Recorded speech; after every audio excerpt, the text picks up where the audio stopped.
2024 সালের জুলাই গণঅভ্যুত্থানে শহীদ ও আহতদের রাষ্ট্রীয় স্বীকৃতি দিতে বিশেষ ভাতা চালুর ঘোষণা দিয়েছে সরকার। 2026-27 অর্থ বছরের প্রস্তাবিত বাজেটে শহীদ পরিবারের জন্য মাসিক 20,000 টাকা এবং আহত জুলাই যোদ্ধাদের জন্য ক্যাটাগরি অনুযায়ী 10 থেকে 20,000 টাকা পর্যন্ত ভাতা দেওয়ার প্রস্তাব করা হয়েছে। বৃহস্পতিবার বিকেলে জাতীয় সংসদে বাজেট উপস্থাপনকালে অর্থমন্ত্রী আমির খসরু মাহমুদ চৌধুরী এ ঘোষণা দেন। তিনি বলেন, জুলাই গণঅভ্যুত্থানের চেতনা ও আকাঙ্ক্ষাকে ধারণ করা জুলাই জাতীয় সনদ বাস্তবায়নে সরকার প্রতিশ্রুতিবদ্ধ।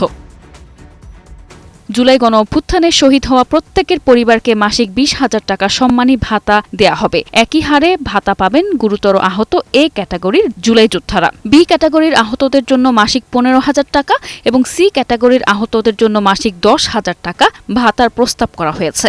শুধু ভাতাই নয়, গ্যাজেটভুক্ত জুলাই যোদ্ধাদের জন্য বিশেষ কর সুবিধাও দেয়া হচ্ছে। সাধারণ করদাতাদের তুলনায় তাদের করমুক্ত আয় সীমা বাড়িয়ে 5,25,000 টাকা করার প্রস্তাব করা হয়েছে।